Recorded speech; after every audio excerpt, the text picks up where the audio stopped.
The phone rang at 9:47 p.m. on a Tuesday, and Lisa knew something was wrong. Nobody calls that late unless it's bad news. She was in her pajamas, halfway through a bowl of ice cream, watching some silly reality show when her phone lit up with an unknown number. "Is this Lisa Bennett?" A woman's voice asked. Professional, calm, the kind of calm that makes your stomach drop. "Yes, this is she," Lisa said, already standing up, her ice cream forgotten. "This is Memorial Hospital. We have a James Chen here who was brought in after a car accident. You're listed as his emergency contact." Lisa's mind went blank for a second. James Chen, her sister Rachel's boyfriend. Why would she be his emergency contact? That didn't make any sense. What, is he okay?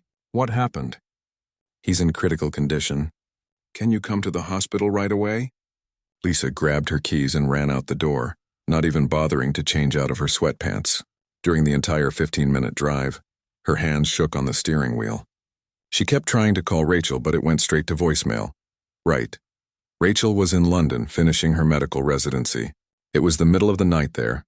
When Lisa reached the hospital, the fluorescent lights felt too bright, too harsh. Everything smelled like antiseptic and old coffee. A nurse led her through a maze of hallways to the ICU. Through the window of room 304, she could see him, James. He looked so small in that hospital bed, hooked up to what seemed like 100 different machines. His head was bandaged and there was a breathing tube down his throat. "What happened?" Lisa asked the doctor who came to talk to her. "Car accident. A drunk driver ran a red light and hit him head on. He has severe head trauma, broken ribs, internal bleeding. We've stabilized him for now, but he's in a coma. The next 48 hours are critical." Lisa felt like she might throw up. "His family?" The doctor checked his clipboard. "According to our records, his parents are deceased. No siblings. You're listed as his emergency contact and his fiancé is listed as Maya Bennett." "Maya?" Lisa repeated, confused. "My sister's name is Rachel, not Maya. And fiancé? They're not engaged." The nurse pulled up the medical forms on her tablet and showed Lisa. There it was, in James's handwriting. Emergency contact, Lisa Bennett. Fiancé, Maya Bennett. Lisa's brain felt fuzzy trying to make sense of it. Maya was their grandmother's name. Why would Rachel use that name? Unless she'd been using a different name with James's medical forms? But that still didn't explain why Lisa was the emergency contact instead of Rachel herself.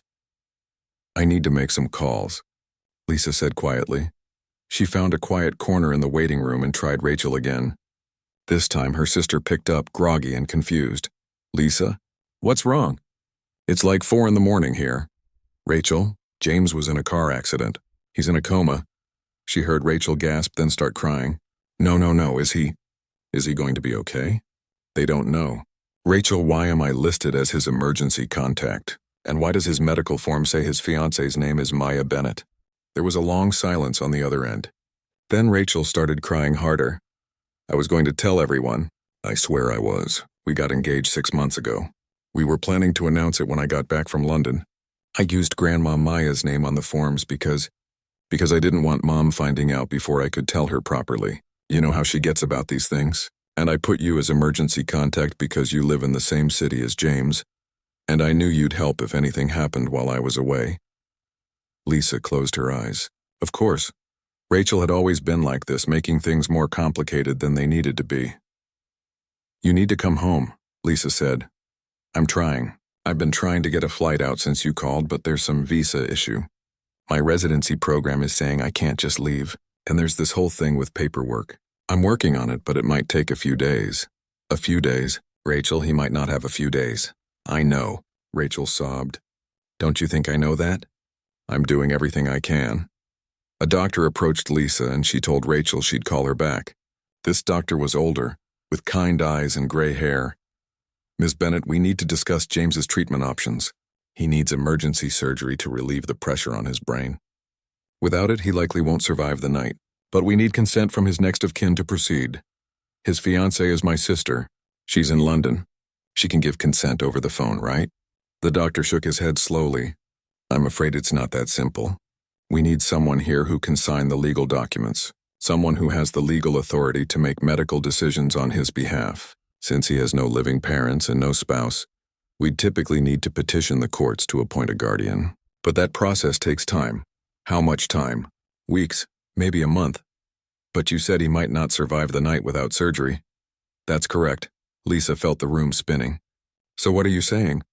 The doctor looked uncomfortable. There is one option. If someone were to marry him, they would automatically have the legal authority to make medical decisions. It's not common, but in cases like this, you want me to marry him while he's in a coma? I'm not saying that's what you should do. I'm just explaining what's legally possible. Without it, we can only provide basic care. We can't do the surgery he needs. We can't start the experimental treatments that might save his life.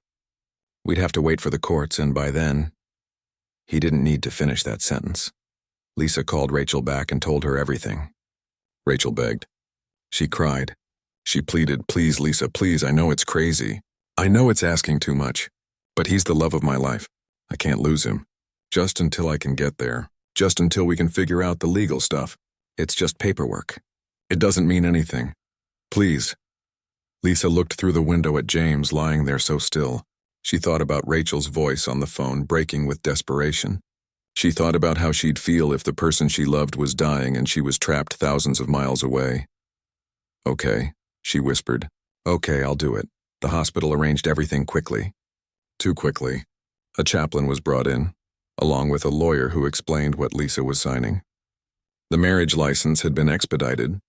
Within 3 hours, Lisa was standing next to James's hospital bed in her sweatpants and old college hoodie, repeating vows to an unconscious man she barely knew. "I do," she said, her voice barely audible. The chaplain pronounced them husband and wife.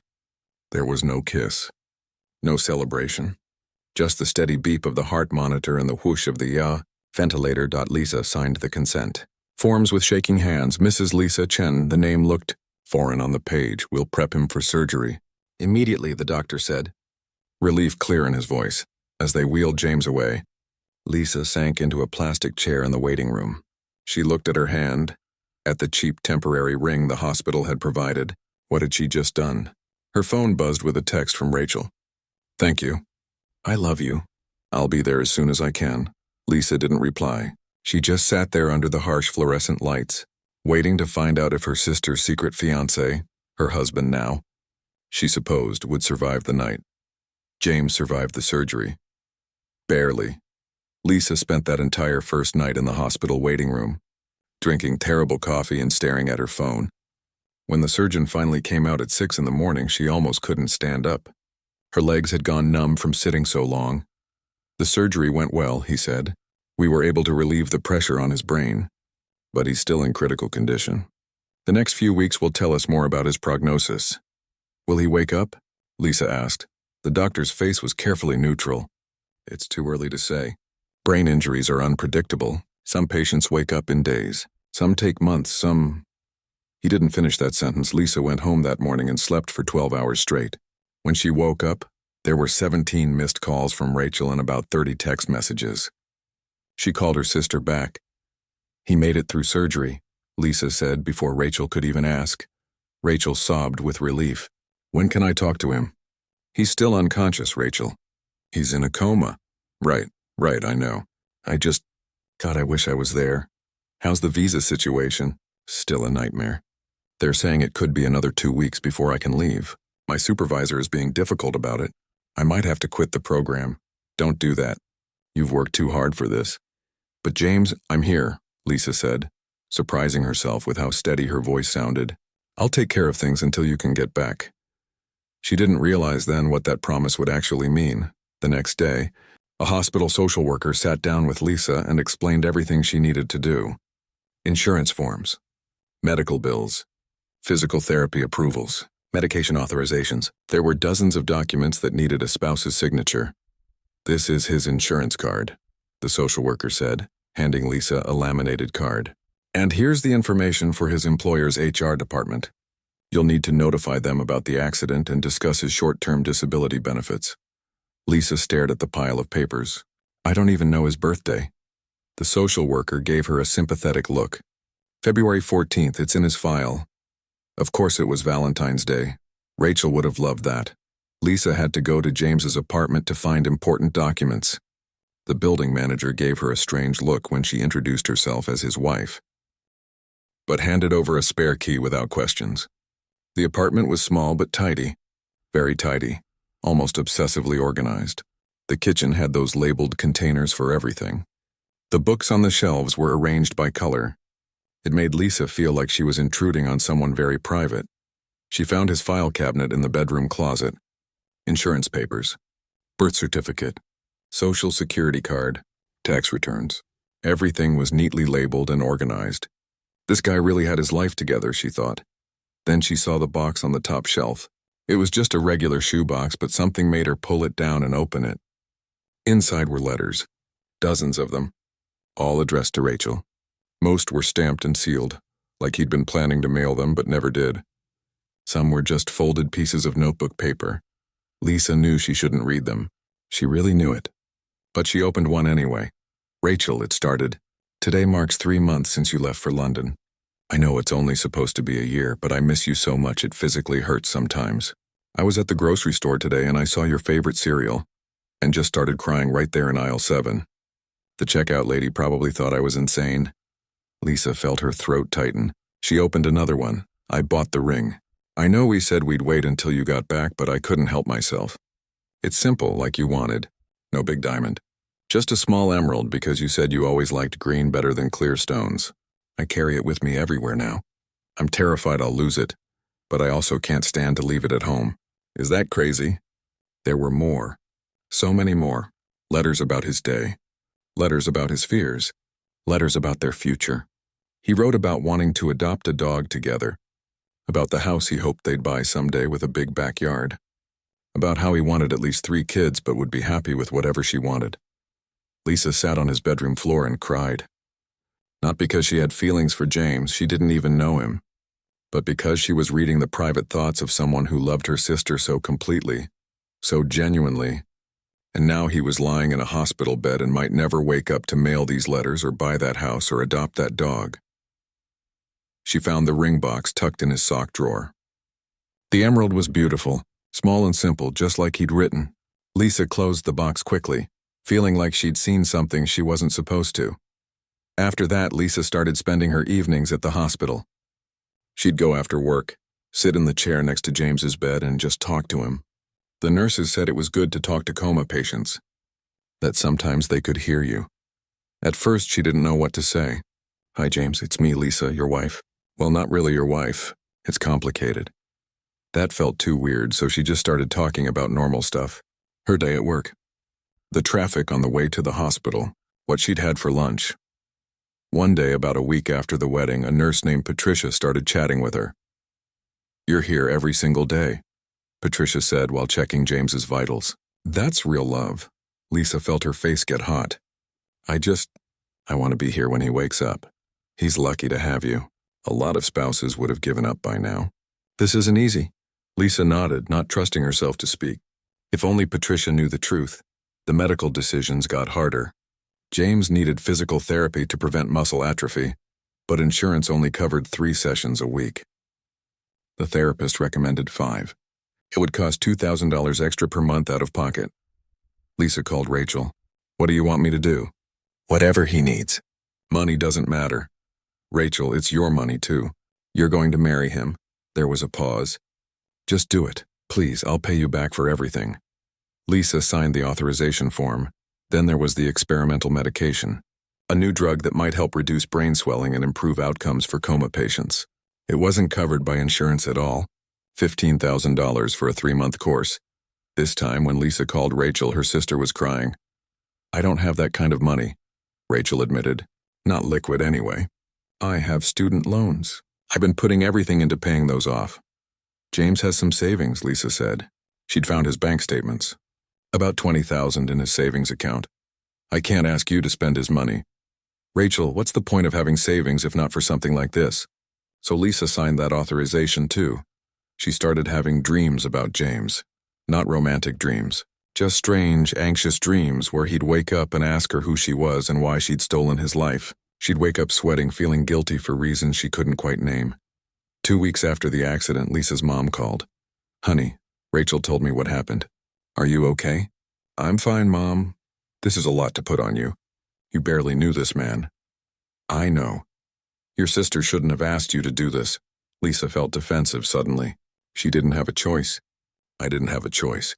What was I supposed to do? Let him die? Her mom was quiet for a moment. No, of course not. I'm just worried about you. This isn't your burden to carry, but it was. Lisa was carrying it. Every day she went to that hospital. Every day she signed forms and talked to doctors and made decisions about another person's life. She learned his social security number by heart. She knew his blood type. She knew he was allergic to penicillin, and that he ground his teeth in his sleep so badly that he wore a night guard. She went through his phone, trying to find contact information for friends who should know about the accident. His text messages with Rachel made her heart hurt. They were so sweet, so normal. Conversations about what to watch on Netflix and complaints about coworkers and little jokes that only they understood. There was a group chat with his friends. Lisa sent a message explaining what had happened. Within an hour, 3 guys showed up at the hospital. They introduced themselves as James's college roommates.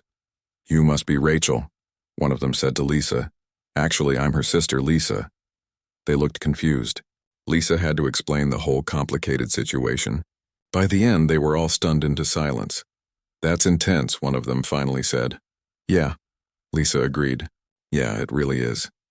They visited James together. The 4 of them crowded into his small hospital room. His friends told stories about college, about the stupid stuff they used to do. Lisa learned that James had once tried to cook Thanksgiving dinner for 20 people and accidentally started a small fire. That he was terrible at karaoke but did it anyway. That he cried during sad movies but tried to hide it. She was learning about a person she'd married but never met. And the more she learned, the worse she felt about the whole situation. That night, lying in her own bed for the first time in days, Lisa looked at the temporary wedding ring on her finger. She'd gotten so used to wearing it that she forgot it was there most of the time. Her phone buzzed. A text from Rachel. "Still no word on when I can leave. I'm so sorry you're dealing with all of this alone." Lisa typed back. "It's okay. He's stable. Just take care of what you need to take care of there." But it wasn't okay. Nothing about this was okay. Lisa was living in a strange in-between space. Not quite a wife, but legally one. Not quite a caretaker, but functionally one. She was making decisions about a stranger's life while her sister was thousands of miles away. And the worst part? She was starting to care about James, not romantically. But she cared whether he lived or died. She cared about his recovery. She cared about the man in those letters who loved her sister so much. She cared. And that scared her more than anything else. It happened on a Thursday afternoon. 3 months after the accident, Lisa was sitting in her usual chair next to James's bed, reading him articles from the newspaper. She'd started doing that a few weeks ago because talking about her own life felt too weird. The nurses said any stimulation could help, so she read him news, sports scores, movie reviews, whatever she could find. She was in the middle of an article about some celebrity breakup when she heard it. A small sound, almost like a sigh. Her head snapped up. James's eyes were moving beneath his eyelids. Rapid, jerky movements, then slowly his eyelids fluttered open. "Oh my God," Lisa whispered. She pressed the call button for the nurse, her hands shaking so badly she almost dropped it. "James, can you hear me?" His eyes moved around the room, unfocused and confused. Then they landed on her face. He stared at her for a long moment, and Lisa watched as confusion turned into something else. Recognition, maybe? But confused recognition. Like he knew her but couldn't quite place her. "Hey," he croaked, his voice barely there after months of not using it. Nurses rushed in. Within minutes, the room was full of people. Doctors checking his vitals, shining lights in his eyes, asking him questions. Lisa was pushed to the back of the room, watching everything happen. "Do you know where you are?" a doctor asked. James's eyes darted around. "Hospital?" "That's right." "Do you know why you're here?" James frowned, struggling to think. No, what happened?" "You were in a car accident. You've been in a coma for 3 months. Do you remember the accident?" "No, I don't." "I can't." He looked frustrated, scared. His eyes found Lisa again in the crowd. "I know you." Everyone turned to look at her. Lisa felt frozen. "That's your wife," the doctor said gently. "Lisa." James kept staring at her. "Lisa," he repeated slowly like he was testing the word. Then something shifted in his face. A small smile. Yeah, I remember." But Lisa could tell from his eyes that something was off. The way he was looking at her was wrong. like pieces of a puzzle that didn't quite fit together. After the doctors left and the initial excitement died down, Lisa found herself alone with James again. He was propped up on pillows now, looking exhausted, but awake. Actually awake, hi, she said softly, not knowing what else to say. Hi. He reached for her hand and Lisa's heart jumped into her throat. She let him take it because what else could she do? I'm sorry. I know I should remember more. The doctor said I have some memory problems. But I remember you. I remember us. Lisa felt sick. What do you remember? I remember. Your laugh. The way you scrunch your nose when you're thinking hard about something. I remember you stealing my hoodies all the time. He smiled, then winced. God, my head hurts. Those were things about Rachel. He was describing Rachel. The sisters looked similar. People had always said so, but they weren't identical. Rachel was an inch taller. Her hair was a bit darker. She had a small scar on her chin from falling off a bike as a kid. But James was looking at Lisa like she was Rachel. His damaged brain had mixed them up somehow. James, Lisa started, her voice shaking. I need to tell you something. I love you, he interrupted, squeezing her hand. I know I should probably be freaking out right now about the whole Coma thing, but all I can think is how glad I am that you're here. Did you stay with me the whole time? Lisa felt tears burning her eyes. James, a nurse came back in before she could finish. Sorry to interrupt, but the doctor wants to do some more tests. Mrs. Chen, you might want to grab some coffee. This could take a while. Lisa practically ran out of the room. She called Rachel from her car, crying so hard she could barely speak. He's awake, she managed to get out. What? Oh my God, is he okay? Can I talk to him? Rachel, there's a problem.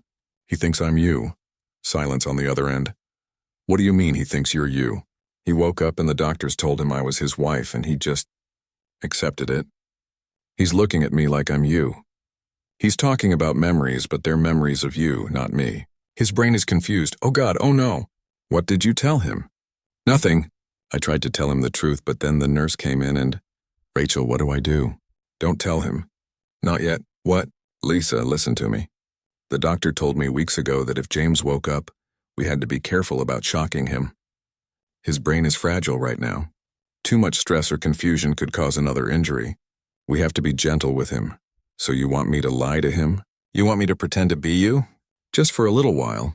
Just until I can get there. I got approval yesterday. I'm flying out tomorrow night.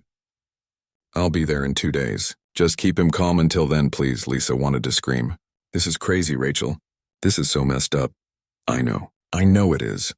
But it's just 2 more days. Please, Lisa, I'm begging you. Lisa hung up and sat in her car in the hospital parking lot for an hour. She watched people coming and going. Visitors carrying flowers and balloons. Doctors in their white coats. Everyone living their normal lives while Lisa's had turned into something she didn't recognize. When she went back to James's room, he was alone, looking out the window. He turned when he heard her come in and his whole face lit up. Hey, beautiful, he said. Beautiful. Rachel had mentioned once that James always called her that. It was his thing. Hey, Lisa said quietly, staying by the door. Come here, I missed you. He patted the bed next to him. Lisa walked over slowly and sat in the chair instead. James frowned. Are you okay? You seem different. I'm just tired. It's been a long few months. I'm sorry you had to go through this alone. The nurses told me you've been here every day. That must have been so hard for you.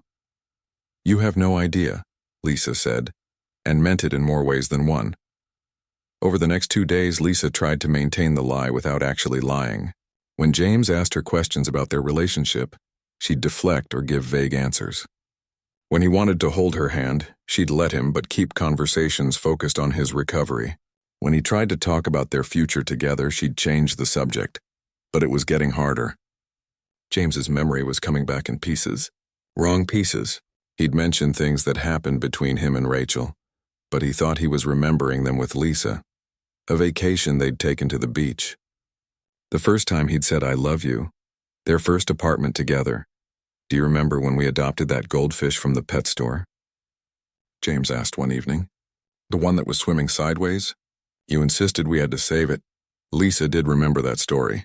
Rachel had told her about it. But she wasn't there. She didn't know the details. Yeah, she said weakly. Whatever happened to that fish? Did we ever get it swimming right? I'm not sure. James looked at her strangely. Are you sure you're okay? You've been acting weird since I woke up. I'm fine. Just stressed. But she wasn't fine. She was living a nightmare where every conversation was a minefield, where every smile from James felt like a betrayal to Rachel, where every moment she spent with him made the lie bigger and bigger. James's friends came to visit, and that made it even worse. They'd tell stories, and James would look at Lisa and smile like they were sharing private memories. She had to sit there and pretend, nodding and laughing in the right places while feeling like the worst person in the world. Man, Rachel, you really saved his life, one of his friends said. Marrying him so he could get the surgery? That's serious commitment. Lisa couldn't even correct them about her name. James thought she was Rachel. Everyone in the hospital thought she was Rachel. She'd become her sister without meaning to. The physical therapist worked with James, helping him relearn how to walk. His muscles had atrophied during the coma, and he needed a walker at first. Lisa watched him struggle, sweat dripping down his face as he fought to move his legs. Come on, babe, you can do it, she found herself saying, and immediately wanted to take it back. But James grinned at her. For you, I can do anything. That night, Lisa couldn't sleep. She kept thinking about the emerald ring in James's apartment, the letters he'd written to Rachel, the life he'd planned with her sister. And here Lisa was, accidentally stealing all of it. Rachel was supposed to arrive the next day. Lisa counted down the hours like a prisoner waiting for release. But when James asked her to stay late that night, to watch a movie with him in his hospital room, she did.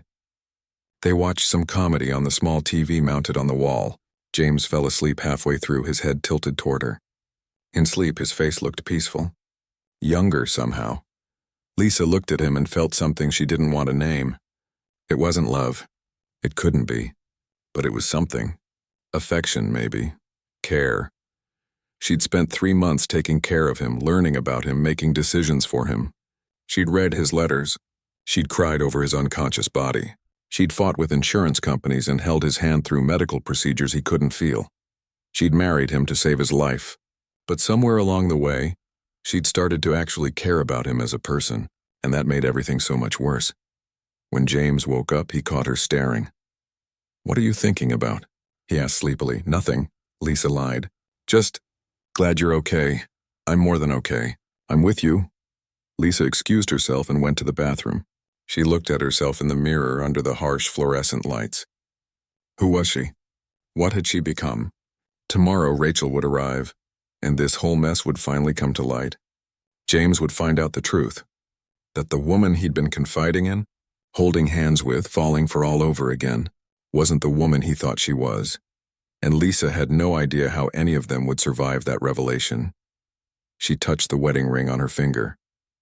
2 more days until Rachel arrived had become 1 more day, and now it was just hours. Soon this nightmare would be over. But looking at herself in that mirror, Lisa realized something terrifying. A small, terrible part of her didn't want it to end. A part of her had gotten used to being James's wife, to being needed, to being the person he smiled at when he woke up.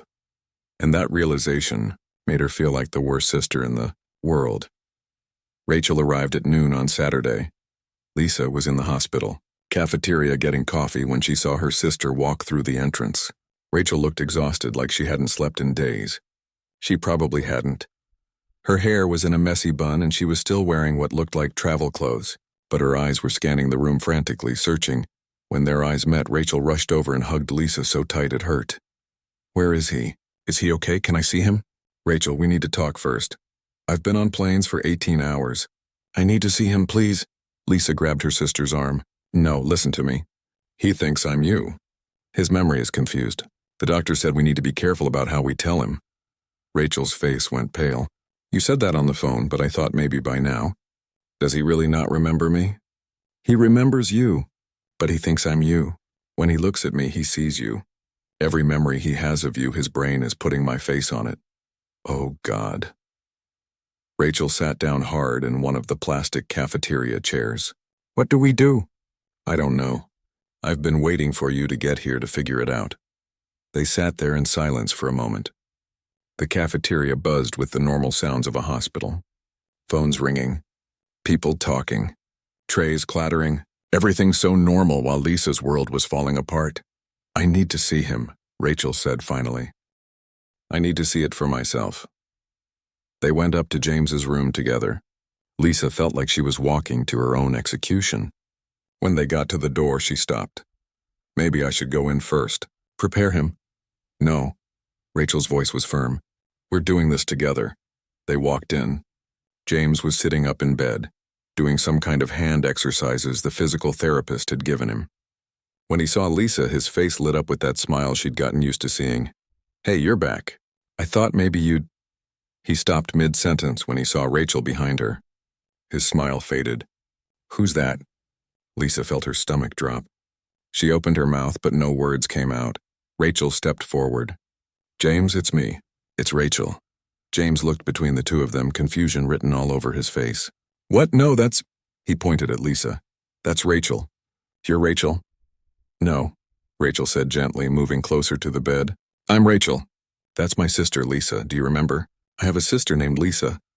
James's breathing got faster. This doesn't make sense. Stop messing with me. James, I'm so sorry, Rachel said, and she was crying now. I'm Rachel. I was in London, remember? I was doing my medical residency in London. When you had your accident, I couldn't get back right away, so Lisa helped. She married you so you could get the surgery you needed. Married me? James looked at Lisa with something like betrayal in his eyes. But we're married. We've been married for 3 months, Lisa whispered. We got married 3 months ago, after your accident, so I could authorize your surgery. James shook his head like he could physically shake away the confusion. No, that's not right.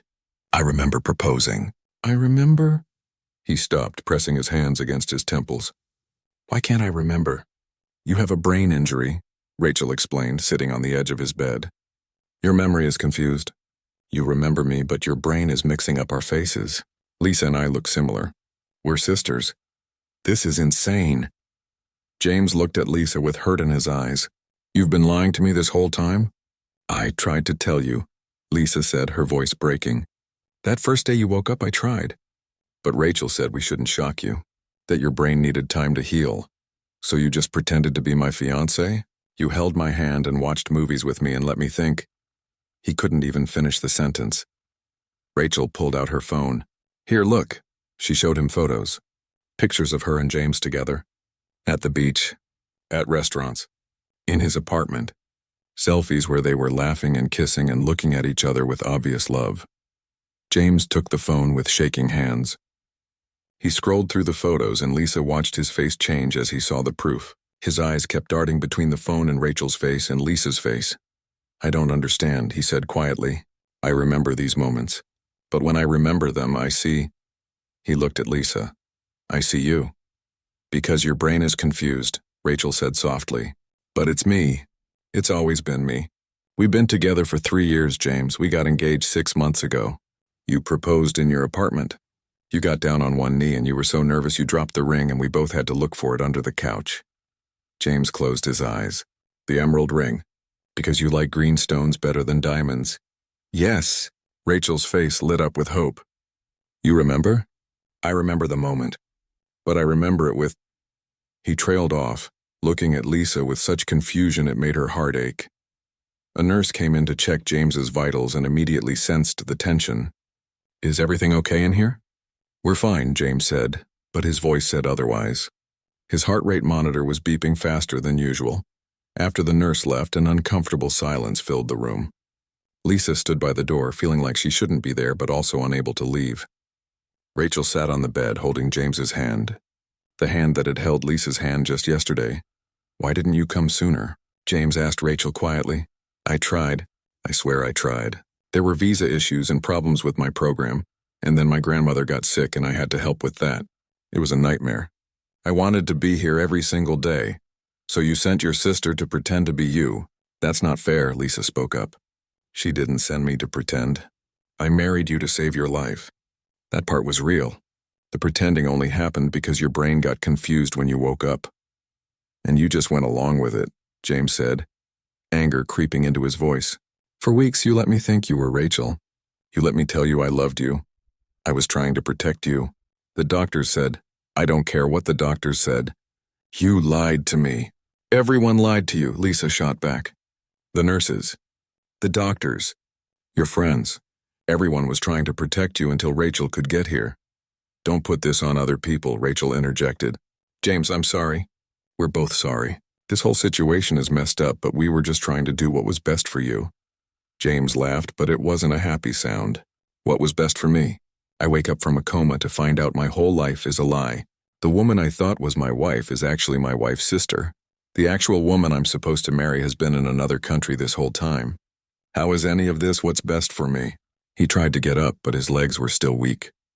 He stumbled, and both Lisa and Rachel rushed to help him. He pushed them both away. Don't touch me right now. James, please, Rachel pleaded. I know this is a lot to process, but I love you. We can work through this. I don't even know you, James said, and those words hung in the air like a bomb. I mean, I do. I see these pictures and I remember things. But when I look at you, it's like looking at a stranger. When I look at her, he gestured at Lisa. When I look at Lisa, I feel something, because those are the memories I'm connected to right now. The past 3 months. Her sitting beside my bed.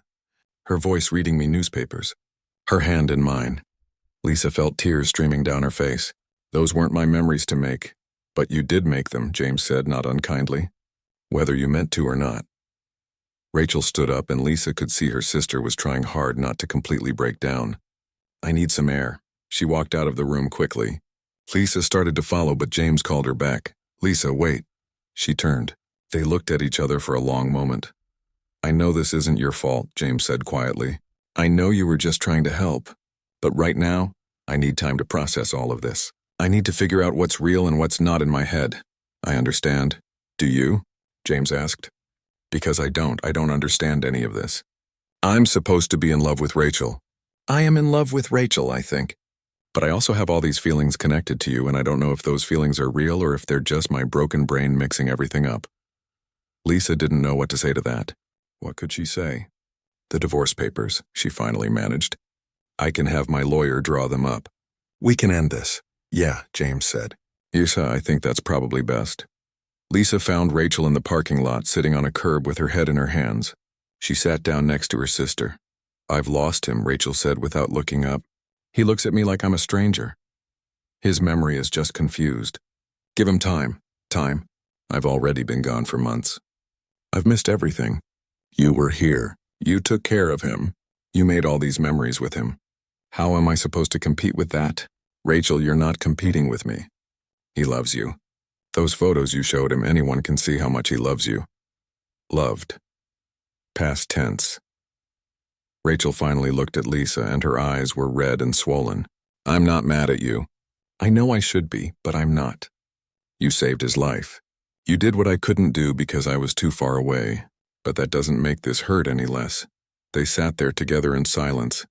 Two sisters who'd never had a problem they couldn't solve together, facing one that might be impossible. Lisa's phone buzzed. A text from their mom. How did it go? Lisa typed back. About as bad as you'd expect.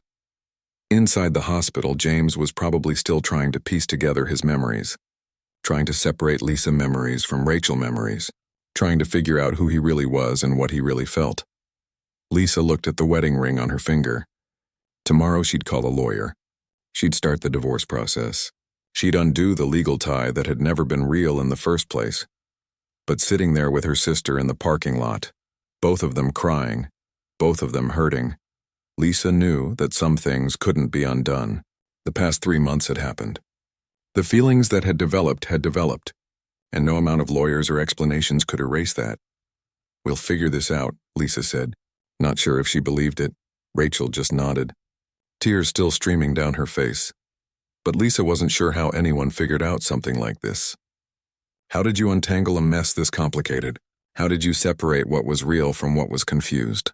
How did you love someone when they couldn't tell you apart from someone else? These were questions without easy answers.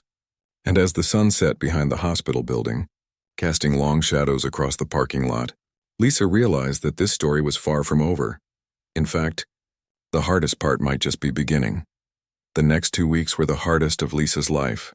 She stopped visiting the hospital. It felt wrong to be there now that Rachel was back. Rachel moved into a hotel near Memorial Hospital and spent every day with James trying to help him remember their life together.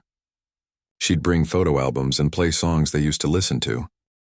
She'd tell him stories about their relationship, hoping something would click. Lisa threw herself into work, but she couldn't focus. Her co-workers noticed she seemed distracted. She'd stare at her computer screen for hours without actually getting anything done. At night, she'd lie awake thinking about James, wondering how he was doing, wondering if his memory was getting better, wondering if he and Rachel were finding their way back to each other. She started the divorce paperwork. Her lawyer was confused by the whole situation, but he didn't judge. He just had her sign the forms. It would take a few months to finalize, but the process was started. One Thursday evening, 3 weeks after the truth came out, Lisa got a call from an unknown number. She almost didn't answer, but something made her pick up. Lisa? It was James. Her heart jumped. Hi, how are you feeling? Can we talk? In person? I don't think that's a good idea, please. I've been doing therapy, both physical therapy and the other kind. My therapist thinks it might help if I talk to you. To try and separate the memories. Lisa closed her eyes. What does Rachel think about this? There was a pause. She thinks it's a good idea too. Actually, she's the one who suggested it. They met at a coffee shop near Lisa's apartment. Neutral territory. When James walked in, Lisa noticed he was barely using his cane now. He'd been making good progress with his physical recovery. He saw her and gave a small, uncertain wave. Thanks for meeting me, he said, sitting down across from her. Of course. They ordered coffee, made small talk about the weather. Both of them dancing around what they really needed to discuss. Finally, James took a breath. I'm sorry for how I reacted that day. I was angry and confused, and I took it out on you when none of this was your fault. You had every right to be angry. Maybe. But not at you. You saved my life, Lisa. I keep forgetting that part. You married a stranger to make sure I could get the surgery I needed. That's an incredible thing to do. Lisa felt tears threatening. I was just helping my sister. You were doing more than that. The nurses told me how you were there every single day, how you fought with insurance companies, how you researched every treatment option. That went way beyond just helping Rachel. I guess I started to care about you. As a person, I mean. Not in a romantic way or anything. Lisa felt her face get hot. I'm sorry if that makes things weirder. It doesn't. James stirred his coffee, not meeting her eyes. My therapist has been helping me work through the memories, trying to figure out what's what in my head. And here's the thing I've realized. The memories I have with Rachel, the old ones, they're real. I loved her. I still love her in a way. But they feel distant, like watching a movie about someone else's life. That's the brain injury talking. Maybe. Or maybe it's more than that. James finally looked up at her. The memories I have with you, even though I thought you were Rachel, they feel more real to me. Because I actually lived them. I was conscious for them. Does that make sense? Lisa nodded slowly. I think so. But here's the complicated part. I don't know if what I'm feeling is real or if it's just my brain being confused.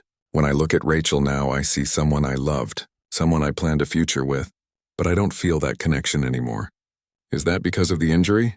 Or did something actually change? I can't answer that for you. I know. James took a sip of his coffee. Rachel and I have been talking. A lot. She's amazing, you know. Patient and kind and understanding.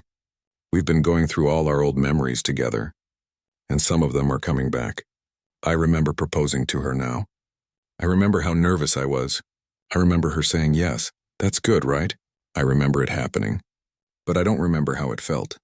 It's like reading about it in a book instead of actually experiencing it. He ran his hand through his hair, frustrated. I'm not explaining this right. No, I get it. Your mind remembers the facts but not the feelings. Exactly. They sat in silence for a moment. The coffee shop was busy around them. People laughing and talking and living their normal lives. Lisa watched a young couple in the corner, holding hands across the table, completely absorbed in each other. She wondered if James and Rachel had ever been like that. What are you going to do? Lisa asked quietly. Rachel and I decided to take things slow. Really slow. We're starting over in a way. Dating again. Seeing if we can rebuild what we had. He looked at Lisa. She's going back to London in a month to finish her residency. We're going to do long distance and see how it goes. That's good. That's mature of both of you. Yeah. But James didn't sound entirely convinced. Lisa, can I ask you something? Sure. These past 3 months while I was in the coma and then after I woke up, did you feel anything? For me, I mean. Lisa's mouth went dry. She thought about lying. It would be easier. But after all the lies and confusion, maybe it was time for honesty. I don't know, she said slowly. I cared about you. I worried about you. There were moments when you'd smile at me or tell me something and I'd feel something. But I always told myself it wasn't real, that those feelings weren't mine to have. You were Rachel's. The person you thought you were falling for wasn't even me. It was her, James nodded. That's fair. For what it's worth, I hope things work out with you and Rachel. She loves you so much. She never stopped talking about you while she was in London. She called me crying almost every night, worried about you. I know. She told me. James smiled sadly. I want it to work too. I really do. She deserves that. But I also have to be honest with myself about what I'm feeling. My therapist says I can't force emotions that aren't there just because I think they should be. That's true. They talked for another hour, about easier things. James's physical therapy, his plans to eventually go back to work, Lisa's job, her mom, who'd been calling every day to check on both her daughters. It felt good to talk to him without the weight of pretending, without the confusion of mixed-up identities. When they left the coffee shop, James hugged her. A real hug. Thank you. For everything. I mean it. You're welcome. Lisa went home feeling lighter than she had in weeks, like maybe things would actually be okay. 3 months later, Lisa got a call from Rachel. Hey, stranger, Rachel said. Haven't heard from you in a while. They'd been talking less. Not because of anger or resentment, but because they both needed space to process everything that had happened. Their mom had suggested family therapy, and they'd gone to a few sessions together. It helped. How's London? Lisa asked, cold and rainy. I've got 2 months left in my program. How are you? Good, actually good. I started dating someone from work. Really? Lisa, that's great. They talked about Lisa's new relationship, about Rachel's work, about their mom's upcoming birthday. Normal sister stuff. It felt good. How's James? Lisa finally asked. Rachel was quiet for a moment. We broke up. About 2 weeks ago. Lisa felt her stomach drop. What? Why? We tried. We really tried. But it just wasn't the same anymore. He couldn't get the feelings back, and I couldn't keep being with someone who looked at me like they were trying to remember why they fell in love. Rachel's voice was sad but steady. It wasn't anyone's fault. The accident changed things. Changed him.